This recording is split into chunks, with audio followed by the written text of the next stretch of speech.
The human body contains extraordinary capabilities and rare conditions that continue to challenge and expand our understanding of biological systems. Medical researchers consistently encounter phenomena that defy standard explanations, pushing the boundaries of scientific knowledge. From individuals with extraordinary immune responses to rare genetic conditions that reveal complex biological mechanisms, these anomalies are not just medical curiosities but crucial windows into understanding human physiology. Each unexpected biological response or rare condition provides researchers with new insights into genetic interactions. Scientific research depends on remarkable individuals who choose to donate their bodies to advance human knowledge. These donations provide unprecedented opportunities for researchers to study human biology, understand disease progression, develop medical techniques, and improve forensic investigation methods. Medical schools, forensic laboratories, and research institutions use these donations to train future healthcare professionals, develop more effective treatments, and solve complex scientific mysteries. Beyond medical training, donated bodies help forensic experts understand decomposition processes, assist in criminal investigations, and develop technologies that can identify human remains under challenging conditions. Human history is rich with extraordinary approaches to understanding and treating health, reflecting the complex relationship between cultural beliefs, available knowledge, and medical practices. Throughout different historical periods, societies have developed unique medical traditions that might seem unusual by contemporary standards, but were deeply rooted in their understanding of biology, spirituality, and human wellness. From ancient herbal remedies passed down through generations to elaborate ritualistic healing practices, these approaches reveal profound insights into human creativity, observation, and the universal desire to understand and combat illness. Throughout history, certain environmental conditions have created extraordinary opportunities for preserving biological remains in ways that seem almost miraculous. Specific combinations of temperature, humidity, mineral content, and chemical environments can effectively pause the typical decomposition process, creating natural time capsules that provide unprecedented insights into past life forms. Archaeologists and forensic scientists have discovered remains preserved in everything from Arctic ice to peat bogs, allowing them to reconstruct detailed information about ancient organisms, their environments, and historical conditions. These preservation phenomena are not just scientific curiosities, but crucial windows into understanding biological adaptation, environmental changes, and the complex interactions between living organisms and their surroundings. The human brain remains one of the most complex and enigmatic structures in the known universe. Neuroscientists have spent decades unraveling its intricate workings, revealing layer upon layer of astonishing capabilities that continue to challenge our understanding of consciousness. Recent research has shown that the brain is not just a passive receiver of information, but an incredibly dynamic organ that constantly reshapes itself in response to experiences, memories, and environmental stimuli. Advanced imaging technologies have allowed researchers to map neural networks with unprecedented precision, revealing how different regions communicate and interact in ways we never previously imagined. From understanding how memories are formed and stored to exploring the delicate balance of neurochemical interactions, scientists are gradually uncovering the profound mysteries of human cognition.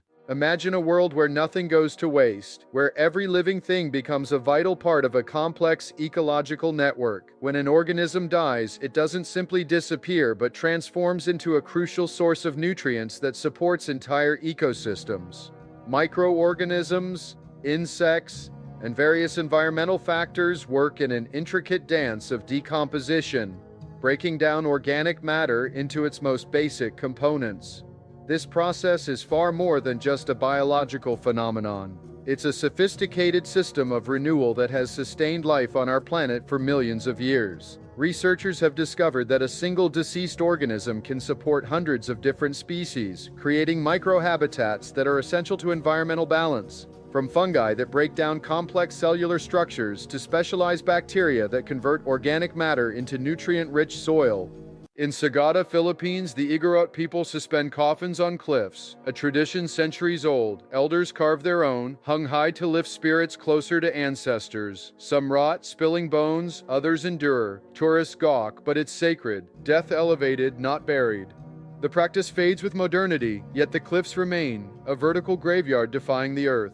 Centralia, Pennsylvania, burns beneath its streets since 1962, when a coal seam ignited. Once home to 1,000, it's now nearly empty. Roads crack, smoke rises, a ghost town on fire. Residents fled toxic fumes. A few holdouts linger. The blaze could last 250 years, a slow-motion disaster. It's a modern Pompeii, not buried but baked, a warning of man's fiery missteps. On March 25, 1911, New York's Triangle Shirtwaist Factory burned, killing 146 workers, mostly young women. Locked exits trapped them as flames roared. Some leapt from the 9th floor, bodies piling on streets. Witnesses wept, helpless. The tragedy spurred labor laws, fire codes, unions, but the cost was steep. A century later, it's a grim echo of exploitation, lives snuffed out for profit in a blaze of neglect.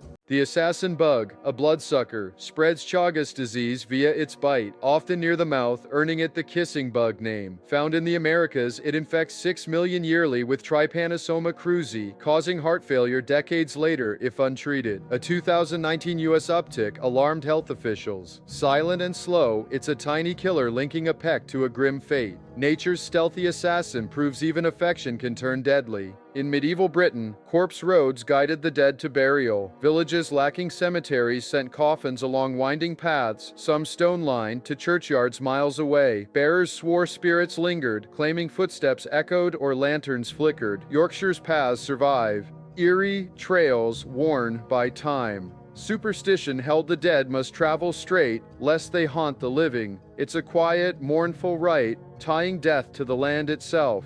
Russia's Mirny Mine, a diamond pit, yawns 1,722 feet deep, second largest man-made hole on Earth. Dug in the 1950s, its vortex-like winds once sucked helicopters down, killing pilots. Closed in 2004, it yielded billions in gems, but claimed lives via collapses and floods. Today it's a ghost site, its depths a trap for the unwary. It's a stark monument to greed and danger, where riches came at a steep human cost. Some Egyptian mummies, like Princess Amos, were found with jaws agape, as if screaming. Once tied to curses, science now suggests rigor mortis or sloppy embalming. Mouths left unbound, stiffened open. A 2018 find, dubbed the Screaming Woman, showed arsenic poisoning, hinting at agony preserved. Not all mummies scream, but these do, frozen in a silent wail. It's a glimpse into death's messy reality, beyond the serene masks of pharaohs.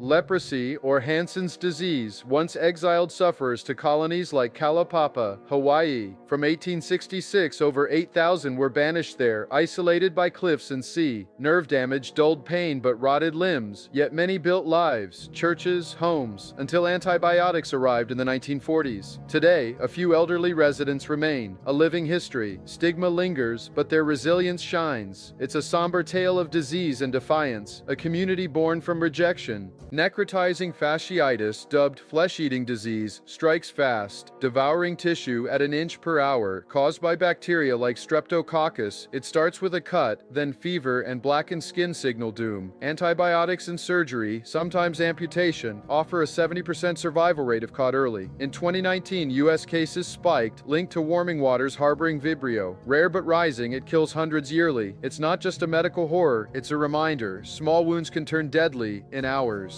In 17th century Europe, death clocks adorned homes, timepieces with skulls or hourglasses reminding owners of mortality. The memento mori trend peaked with ticking coffin-shaped clocks, some chiming dirges. A Prague astronomical clock from 1410 still features a skeleton, pulling a bell hourly. These weren't mere decor, they reflected a culture obsessed with life's brevity amid plagues and wars. Time didn't just pass, it warned. It's a chilling blend of art and dread, counting down to the inevitable.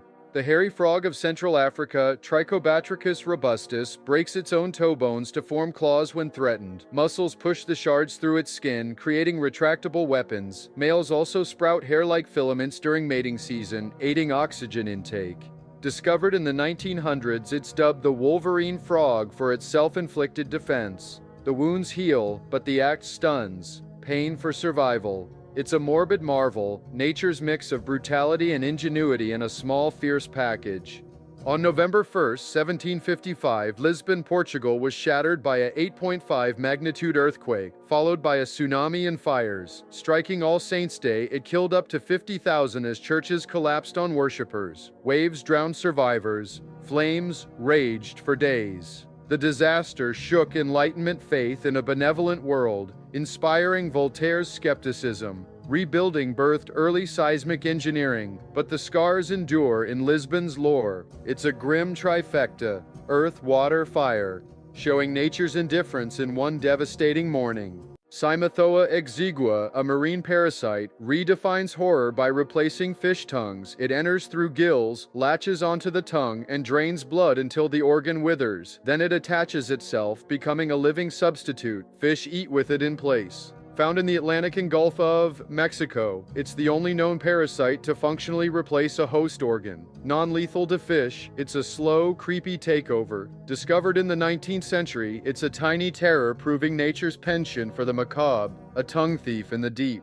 In Siberia, permafrost preserves mammoths like time capsules. A 2013 find, Buttercup, bled liquid blood 39,000 years after death, hinting at cloning potential. Ice locked these beasts, some with fur, others mid-meal, revealing extinct diets and DNA. But thawing releases methane, accelerating climate change, and ancient pathogens could awaken too. Russia's Mammoth Museum showcases these finds, a prehistoric morgue. They're not just relics, they're warnings. Death frozen in time might still stir trouble. Fugu, the Japanese pufferfish, is a delicacy with a deadly catch. Its liver, ovaries, and skin contain tetrodotoxin, a poison 1,200 times deadlier than cyanide. A single fish can kill 30 people if mishandled. Chefs train for years to remove toxic parts. Yet, accidents claim lives. Over 100 deaths yearly in the 20th century before stricter rules. Diners seek the thrill of mild numbness, a brush with danger. Fugu's allure lies in its risk, a gourmet gamble where one bite could be your last. Osedax worms or bone eaters thrive on sunken whale carcasses in the deep ocean. Lacking mouths, these eerie creatures use root-like tendrils to bore into bones, secreting acid to dissolve them and symbiotic bacteria to digest fats. Discovered in 2002 off California, they turn skeletons into feasts, some growing over a foot long. A single whale fall can sustain them for decades, a slow-motion banquet in the dark. It's a morbid marvel, life blooming from death, recycling the sea's giants into a wriggling ecosystem. On December 6, 1917, Halifax, Canada faced disaster when a munition ship collided and exploded, leveling the city. The blast, one of history's largest non-nuclear explosions, killed 2,000 instantly, injured 9,000, and shattered windows 50 miles away. A fireball soared. A tsunami followed, drowning survivors. One sailor was hurled over a mile and lived. The aftermath saw mass burials and a blinded populace from flying glass. It spurred disaster relief reforms, but the toll lingers in Halifax's memory. A sudden fiery end to a quiet morning, proving chaos waits in the wings. In medieval Europe, fear of the undead led to vampire burials. Corpses suspected of rising were staked through the heart, decapitated, or buried with bricks in their mouths to stop them feeding. A 2018 find in Italy revealed a child with a stone lodged in its jaw, likely to prevent a plague spread by the restless dead. Superstition, not science, drove this. Plague victims' bloating mimicked blood-drinking myths. These graves dot Poland, Bulgaria, and beyond, showing how terror shaped burial rites. It's a grim peek into minds haunted by death's return, blending folklore with desperation. Mount Everest claims lives yearly, with over 300 deaths since the 1920s. Climbers face frostbite, avalanches, and death zone oxygen scarcity above 26,000 feet. Bodies litter the slopes, some, like green boots, become grim landmarks, too risky to retrieve. In 1996, a storm killed 8 in one day, a tragedy etched in climbing lore. Yet thousands still ascend, drawn by glory despite the odds. Everest isn't just a peak, it's a graveyard in the clouds, a testament to ambition's dead.